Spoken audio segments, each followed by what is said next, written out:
అసలు అరుణాచలేశ్వరుని యొక్క విశిష్టత ఏందనేది ఈ వీడియోలో చెప్పబడుతుంది. మీరు ఈ వీడియోని చివరి వరకు చూడండి, షేర్ చేయండి. ఈ ఆలయంలో స్వామివారి విగ్రహం అతి ప్రాచీన కాలం నుండి ఉన్నట్లు చెప్తున్నారు. స్కంద పురాణంలోను, విష్ణు పురాణంలోను, బ్రహ్మాండ పురాణంలోను ఈ ఆలయ చరిత్ర చాలా వివరంగా వర్ణించబడింది. పూర్వం ఒకానొకప్పుడు బ్రహ్మదేవునికి, విష్ణుమూర్తికి తమ ఇద్దరిలో ఎవరు గొప్పవారనే విషయంలో పట్టింపు వచ్చి ఇద్దరు తగులాడుకోవడం మొదలు పెట్టారు. ఇంతలో వారిద్దరి మధ్య ఒక బ్రహ్మాండమైన అగ్నిలింగం ఉద్భవించింది. అదే సమయంలో ఆకాశం నుంచి వారిద్దరూ తగులాడుకోవద్దని చెప్పి ఒక వాక్కు వినిపించింది. దానితో వారిద్దరూ వాదులాడుకోవడం ఆపారు గాని హఠాత్తుగా తమ నడుమ ఉద్భవించిన ఈ లింగ రూపంలో ఉన్న అగ్ని సంభవుని యొక్క అసలైన రూపమేంటో తెలుసుకోవాలని నిర్ణయించుకొని బ్రహ్మదేవుడు ఒక అంశ రూపంతో పై వైపుకు, విష్ణుమూర్తి వరాహ రూపంలో కింది వైపుకు బయలుదేరారు. కానీ వీరిద్దరూ ఎంత వెళ్ళినా ఆ అగ్నిలింగం యొక్క మొదలు గాని చివరి గాని దర్శించుకోలేకపోయినారు. తెలివి తెచ్చుకొని బ్రహ్మ విష్ణులిద్దరూ తాము బయలుదేరిన చోటికి రాగానే వారికి పరమేశ్వరుడే ప్రత్యక్షమయ్యాడనుకుని తమ అజ్ఞానాన్ని మన్నించమని పరమేశ్వరుని ప్రార్థించగా మహేశ్వరుడు సంతసించి తన అగ్ని రూపాన్ని ఉపసంహరించుకొని ఒక కొండ రూపంలో వారిద్దరి ముందు వెలిశాడు. ఆలయానికి వెనక వైపుగా ఉన్న ఈ కొండ కనిపిస్తూనే ఉంటుంది. కార్తీక పౌర్ణమి రోజున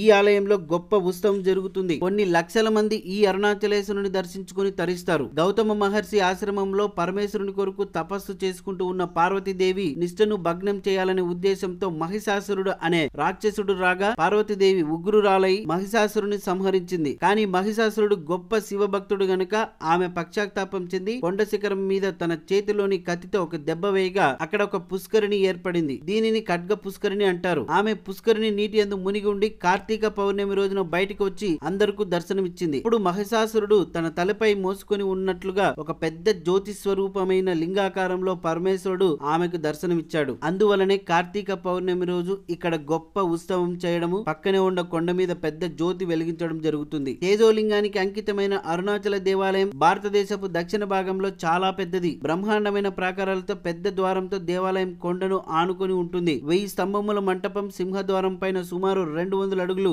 ఈ ఆలయం 25 ఎకరాల్లో విస్తరించి 9 గోపురాలు, 7 ప్రాకారాలతో అలరారుతున్నది. 217 అడుగుల ఎత్తుగల రాజగోపురంగా అద్భుతంగా దర్శనమిస్తూ ఆనాటి శిల్పుల నైపుణ్యాన్ని చాటి చెబుతుంది. ఇలా చెప్పుకుంటూ పోతే ఈ దేవాలయం యొక్క చరిత్ర చాలా ఉంది. మరి ఈ వీడియోని ఖచ్చితంగా షేర్ చేసి లైక్ చేయండి.